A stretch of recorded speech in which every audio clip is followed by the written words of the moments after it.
Chennai to Texas. காலையில் கோயிலுக்கெலாம் போயிட்டு வந்துட்டு ஃப்ரெண்ட்ஸ் அண்ட் ரிலேட்டிவ்ஸ்க்கெல்லாம் ஒரு பாய் சொல்லிவிட்டு சென்னை ஏர்போர்ட்டுக்கு வந்துட்டோம். லக்கேஜ்லாம் செக்இன் பண்ணிவிட்டு இப்போ ஃப்ளைட்டுக்குள்ளே போயிட்டுருக்கோம். ஷிவேஷ்க்கு இது ஃபர்ஸ்ட் இன்டர்நேஷ்னல் ட்ராவல். ஆனால் எங்களுடைய ஃபஸ்ட்டு போர்டிங் பார்த்திங்கன்னா சென்னை டு மும்பை, அப்புறம் மும்பையிலேருந்து Doha, Doha to Texas. So first Chennai to Mumbai போகும்போது நாங்கள் எடுத்த கிளிப்ஸ் தான் இதெல்லாம். அவன் ஜாலியாக என்ஜாய் பண்ணான், எல்லா ஃப்ளைட்லேயும் என்ஜாய் பண்ணான். அவனுக்கு தேவை ஏசி ஆனில் இருந்துச்சுன்னா கூல். அங்கே கொடுத்த ஸ்நாக்ஸ்லாம் சாப்பிட்டோம். நாங்கள் வீட்டிலேருந்து பேக் பண்ணிவிட்டு வந்த லஞ்ச், அப்புறம் கொஞ்சம் மிட் ஸ்நாக்ஸ். இது மும்பையில் வெயிட் பண்ணிகிட்டு இருந்தோம் கனெக்டிங் ஃப்ளைட்டுக்கு. மும்பையில் நைட்டு டேக் ஆஃப். ஸோ அவன் அவனோட ஐஎஸ்டி ஸ்கெடியூல் படி கரெக்டாக நைட்டு டேக் ஆஃப் ஆகும்போது தூங்கினா. ஐஎஸ்டியோடைய மார்னிங்க்கு கரெக்டாக எழுந்திரிச்சான், விச் இஸ் வெரி ஏர்லி மார்னிங்காக இருந்தது தோஹா டைமிங்ஸில். மும்பையில் மட்டும்தான் எங்களுக்கு இந்த நைட் வியூ கிடச்சிது. தோஹாலேயுமே ஆக்சுவலி மிட் நைட்டு தான். பட் ஸ்டில் நாங்களே ஒரு ஹாஃப் ஸ்லீப்பில் இருந்தனால நான் எதுவுமே கேப்சர் பண்ணல. ஸோ இது மும்பை டு தோஹா போகும்போது அந்த டேக் ஆஃப் ஆகும்போது எடுத்தது. எங்களுக்கு லக்கேஜ் அசிஸ்டெல்லாம் சென்னையில் கிடச்சிது, பட் மும்பையில் தோஹாலெலாம் கிடைக்கல.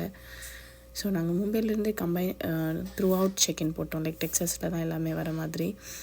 சென்னை டு மும்பை தான் ஒரு செக்இன் போட்டுட்டு திருப்பி மும்பையில் தான் ஃப்ரெஷ்ஷாக இன்டர்நேஷ்னல் செக்இன் ஃபஸ்ட்லேருந்து பண்ணுற மாதிரி பண்ணோம். டெர்மினல்லாம் சேஞ்ச் பண்ணி அதுதான் கொஞ்சம் சேலஞ்சிங்காக இருந்தது.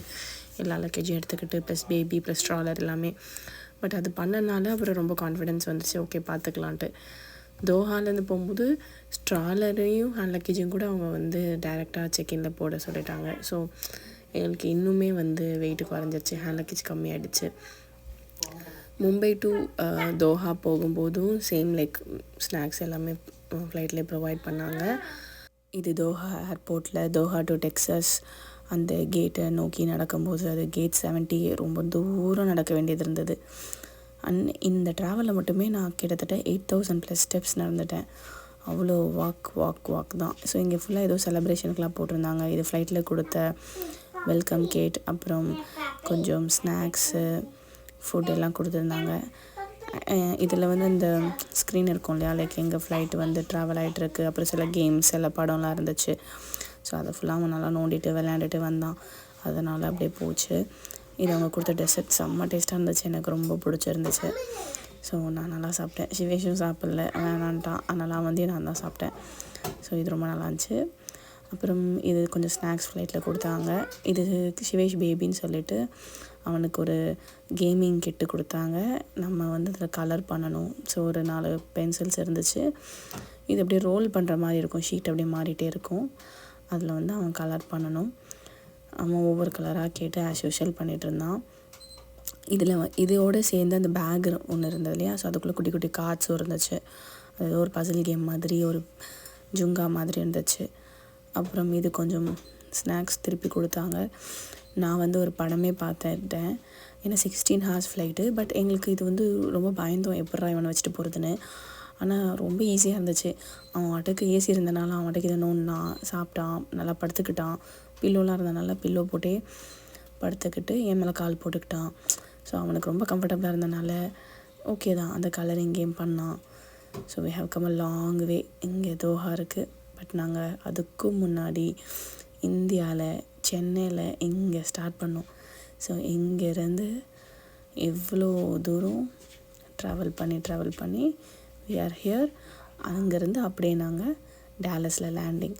ஆக்சுவலி டாலஸில் லேண்ட் ஆகிட்டு டாலஸ்லேருந்து ரிச்சர்ட்சன் போனோம். ரிச்சர்ட்சனில் தான் எங்களுக்கு ஹோட்டல் 2 days ஸ்டே. ஹவவர் எங்கள் அப்பார்ட்மெண்ட் பிளானோவில், அது 2 daysக்கு அப்புறம் பிளானோ மூவ் ஆகிடுவோம். ஸோ இந்த மாதிரி எல்லாம் கேமரா ஆங்கிள் பார்த்துட்ருந்தேன். நான் இருக்கிற ஒவ்வொரு ஆப்ஷனாக பார்த்துட்ருந்தேன், எப்படி வியூ இருக்குதுன்னு சொல்லிவிட்டு. ஏன்னா இந்த ஃப்ளைட் ட்ராவலுக்கே camera front camera, rear camera, forward, downward, அந்த மாதிரி நிறைய ஆப்ஷன்ஸ் இருந்துச்சு. ஸோ நான் எல்லாமே அப்படியே ஒன்று நான் பார்த்துட்ருந்தேன்.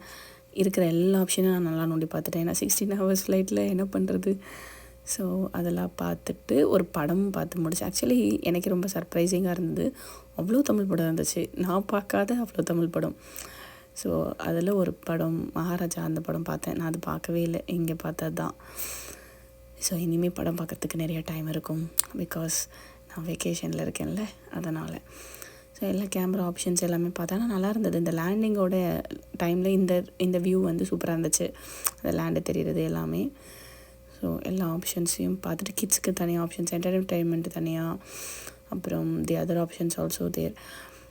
இதில் வந்துட்டு கிட்ஸில் சில கேம்ஸ் இருந்துச்சு, என்டர்டெயின்மெண்ட்லேயும் சில கேம்ஸ் இருந்துச்சு. கிட்ஸுக்கு கொஞ்சம் சின்ன கேம்ஸ் அண்ட் அடல்ட் கேம்ஸ் கொஞ்சம் இருந்தது, பெரியவங்க விளையாடுற மாதிரி. ஸோ இப்போ இதில் வந்துட்டு நான் வந்து மூவிஸ் பை லாங்குவேஜ் சூஸ் பண்ணி இதில் ஃபஸ்ட்டு தமிழ் 1-2 இருக்கும்னு நினச்சேன், ஆனால் இவ்வளோ இருக்கும்னு நான் நினைக்கல. ஸோ நிறையா தமிழ் படம் இருந்தது. ஃபஸ்ட்டே பார்த்துருந்தா 2 படமாக பார்த்துருக்கலாமோ அப்படின்னு தோணுச்சு. பட் ஸ்டில் நல்லா தூங்கி நல்லா ரெஸ்ட் எடுத்தேன்.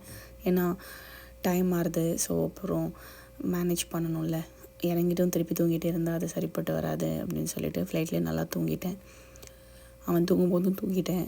அதுக்கப்புறம் அவன் எந்திரிச்சா கூட அவன் ரொம்ப டிஸ்டர்ப்லாம் பண்ணல, அவன் அதுக்கெலாம் நோண்டிட்டு அந்த மாதிரி தான் இருந்தான். ஸோ இங்கே இவ்வளோ லாங்குவேஜஸ் இருந்துச்சு. ஸோ இதில் நான் தமிழ் சூஸ் பண்ணேன். தமிழ் இதில் இவ்வளோ மூவிஸ் இருந்துச்சு. ஓகே அப்படின்னு சொல்லி இதில் ஆக்சுவலி நான் நிறையா படம் பார்க்கவே இல்லை, எதுவுமே பார்க்கலன்னு நினைக்கிறேன். வெறும் பொன்னியின் செல்வன் மட்டும்தான் பார்த்துருந்தேன், லப்பர் பந்து பார்த்துருந்தேன், வாரிசு பார்த்துருந்தேன், கட்ட குஸ்தி பார்த்துருந்தேன், மிச்சம் எதுவுமே பார்க்கல.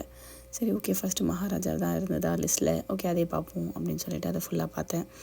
வேறு கேம்ஸும் விளாண்டேன், எல்லா கேமும் விளாண்டேன். எனக்கு சுடோக்கு எப்போவுமே பிடிக்கும், ஸோ அதனால் ஃபஸ்ட்டு வந்தோடனே சுடோக்கு தான் விளாண்டேன். அப்புறம் அந்த 2048 விளாண்டேன், டிக்டாக்டோ விளாண்டேன், அந்த பால் கேம் எல்லாமே விளாண்டேன். கிட்ஸில் பார்த்திங்கன்னா இதில் 3 கேம் தான் இருக்கும், அந்த பால் கேம், சுடோக்கெலாம் இருக்காது, ஏன்னா சுடோக்கெலாம் பெரியவங்க விளாட்ற மாதிரி இல்லை. ஸோ அதனால் கிட்ஸ் லெவலுக்கு ஏற்ற மாதிரி கேம்ஸ்லாம் வச்சுருந்தாங்க, சில ஆடியோஸ்லாம் இருந்தது. அப்புறம் இது லஞ்ச்